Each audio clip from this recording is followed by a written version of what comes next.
Müzakirəmiz var. Milli Dirçəliş Hərəkatı Partiyasının sədri Fərəc Quliyev qonağımızdır. Fərəc bəy, hər vaxtınız xeyir olsun. Hoş gördük. Necəsiz? Çox sağ olun, təşəkkürümüzü bildiririk. Fərəc bəy, birinci ondan başlayaq ki, Tehranda sığınacaqların yaradılması ilə bağlı xəbərlər yayımlanır. Düzdür, belə bir atəş açılarsa, təbii ki, sığınacaqlara da ehtiyac olacaq. İllərdir ki, misal üçün İsrail öz sistemini elə qurub ki, daimi sığınacaqlar, hətta deyək ki, bunker tipli məktəblər və s. hazırlanıb. İndi Tehranda belə sığınacaqların yaradılmasının səbəbi mümkün hücum təhlükəsi ola bilərmi? Yəni artıq bu təhlükə yaxınlaşır deyə bilərikmi?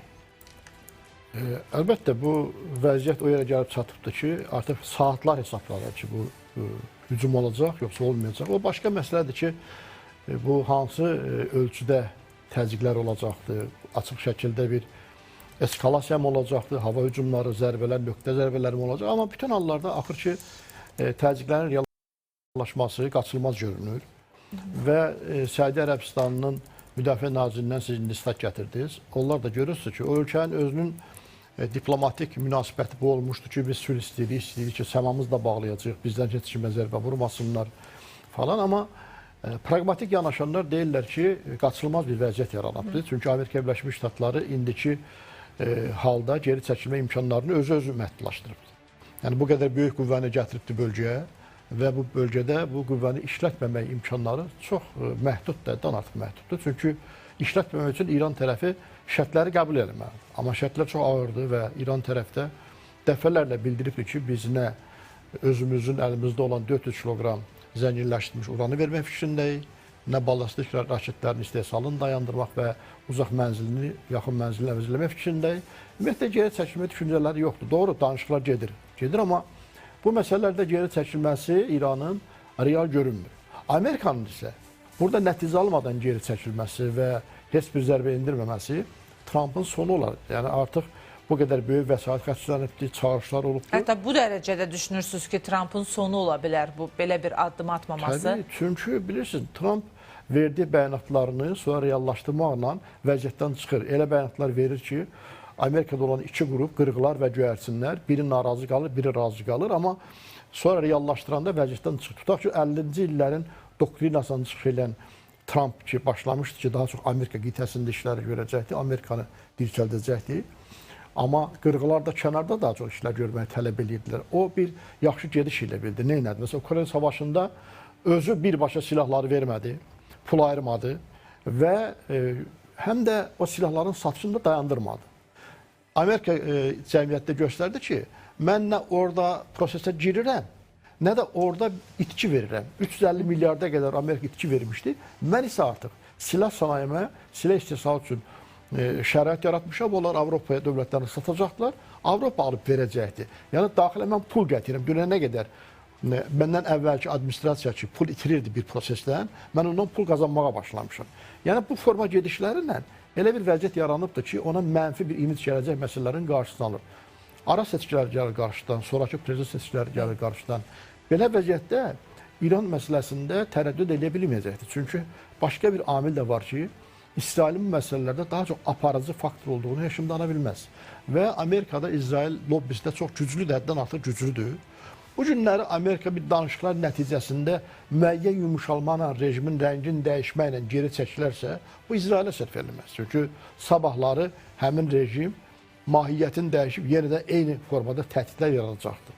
Üstəlik də bir çox faktorlar var ki, Amerikanın ciddi şəkildə zərbə vurmağına hazırlaşdığına göstəriciləridir.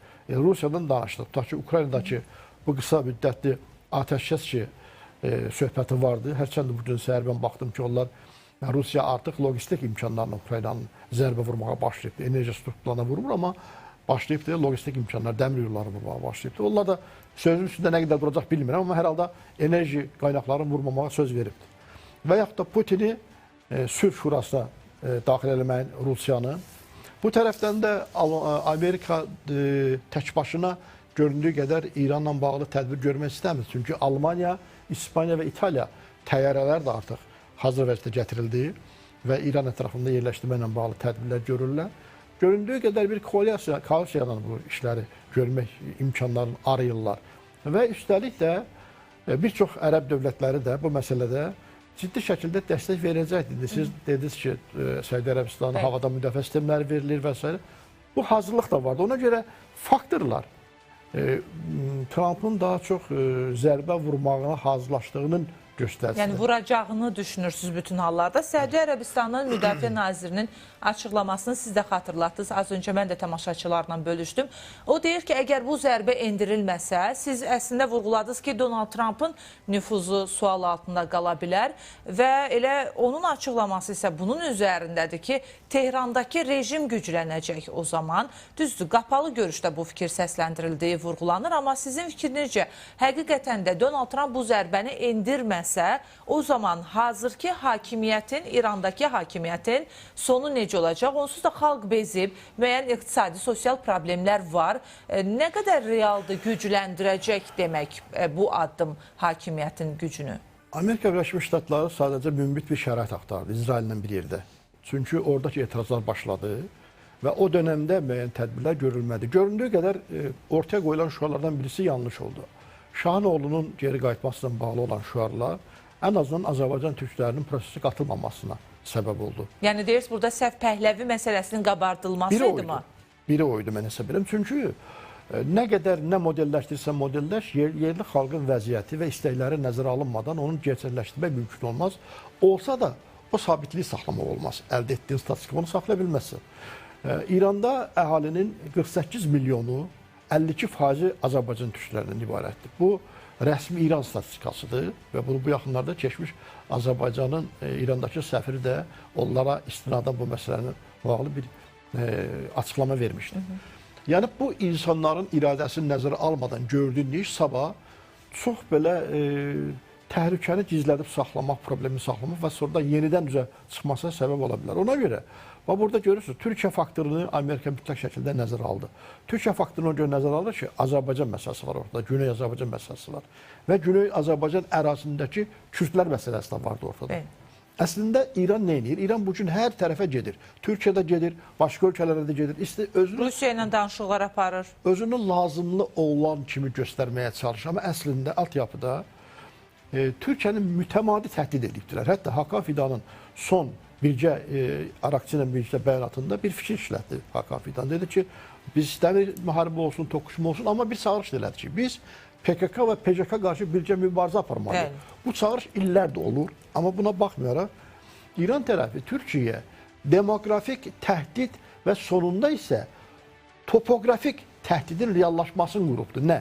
Yəni əhalini, xüsusən də bu indi biz İran prezidenti haqqında müsbət fikirlər söyləyirik falan bəzi davranışlarla bağlı, amma onun gəlişindən sonra Azərbaycan ərazisində Kürdlərin yerləşdirilməsi həddən artıq çoxalıbdır. Onlar ciddi şəkildə təşkilatlanıbdılar və bu çoxalmanın ardında bu demoqrafik təhdidin dalında da topografik təhdid, yəni artıq quruma çevrilmə, muxtariyyət vermə, yaxud da ərazidə qalma kimi təhdid var. Ona görə Hakan Fidan ona xəbərdarlıq elədi. Çünki Suriya ərazisində, İraq ərazisində Türkiyə işini görübdür. Şam Türkiyənin arxa bağçasıdır.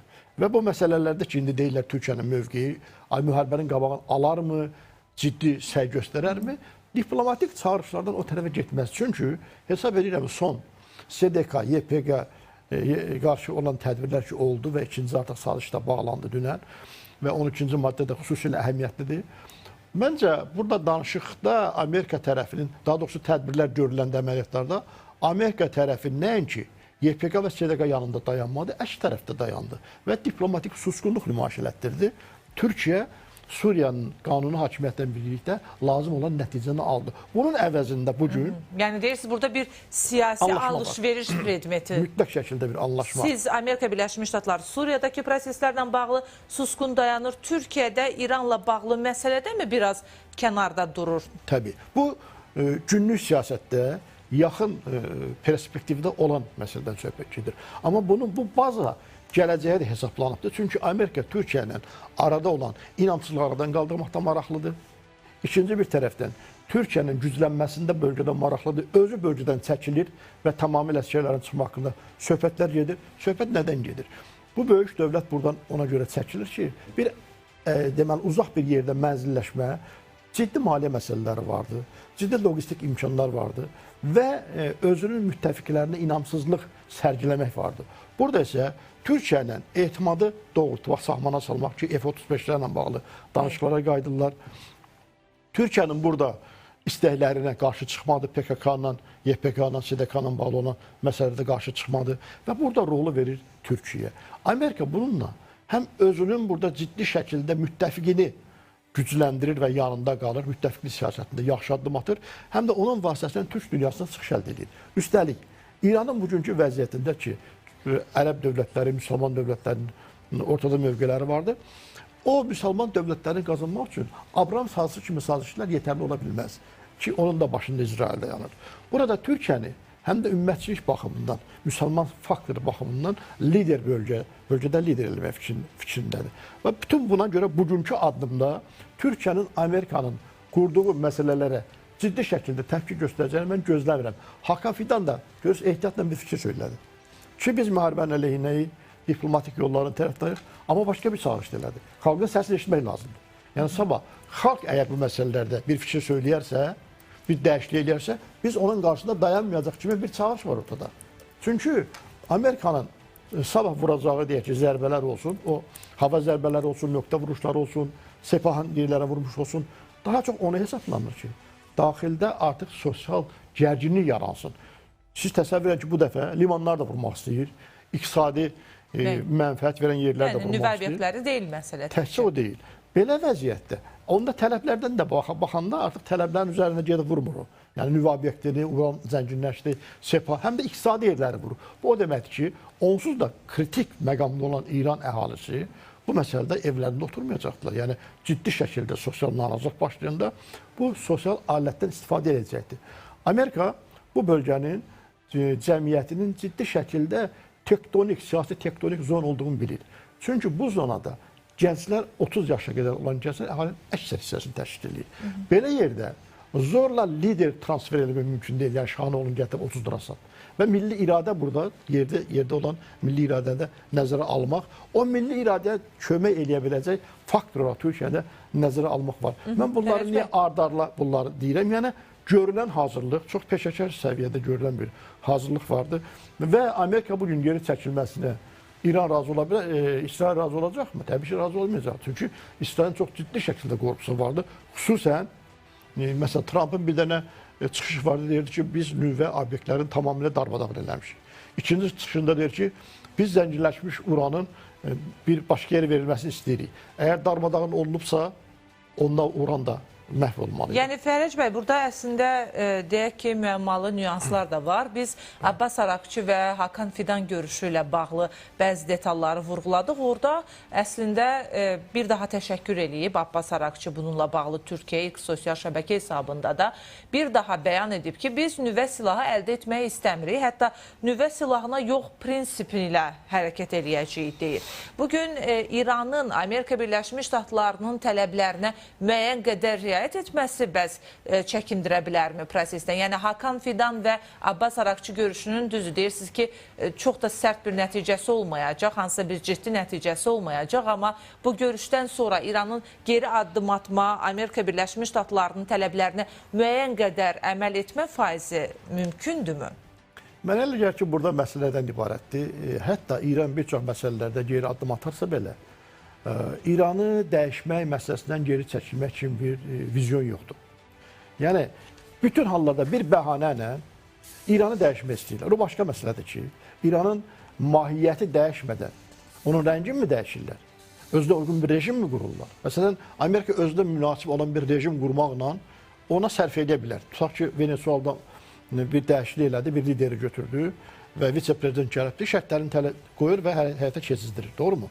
Amma bu İsrailə sərf eləyərmi? Sabah bir gün yeni rejim, hətta Amerika'da arxası almış bir rejim bu nüvə proqramını dayandıracaqmı, dayandırmayacaq? İkinci, İranın paralel orduları var müxtəlif ölkələrdə. Liviyada, Suriyada, İraqda, başqa yerlərdə proksi qüvvələr deyilən paralel ordular var. Bu ordular onsuz da bu gün də təhdid edirlər. Amerika'da, İsraildəki müharibə başlasa biz də prosesə qatılırıq. Sabah bu rejimi salamat buraxsan, əlində vəsait keçəndən sonra o proksi qüvvələri başlama buraxacaqdır. Və buraxmaq mümkündürmü?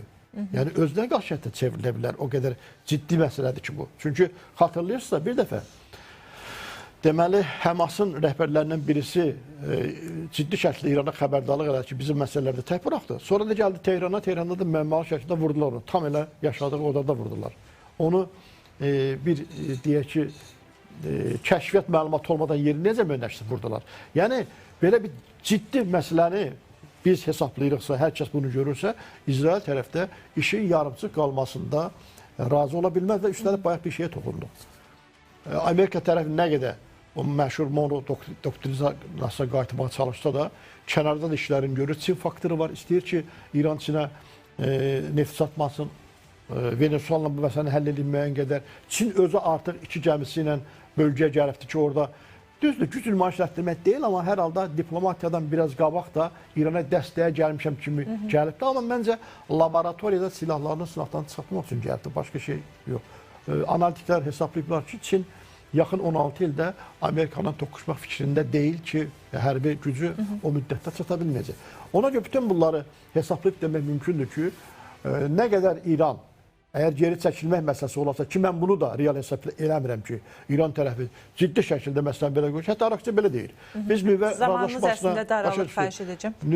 razılaşmasına gedə bilərik, amma təzyiqlərdən yox. Bunda belə təzyiqlərdən yox. Ona görə mən məsələnin çox ciddi şəkildə eskalasiya getməsinə, müharibə getməsinə getdiyini hiss edirəm, hesab edirəm. Bu mənim vizyonumda hər halda. Amma arzuluyuruq ki, hər şey diplomatik yoldan təbii ki, həlal olsun. Təşəkkürümüzü bildiririk Fərəc bəy, minnətdarıq siz studiyamıza gəldiyiniz üçün.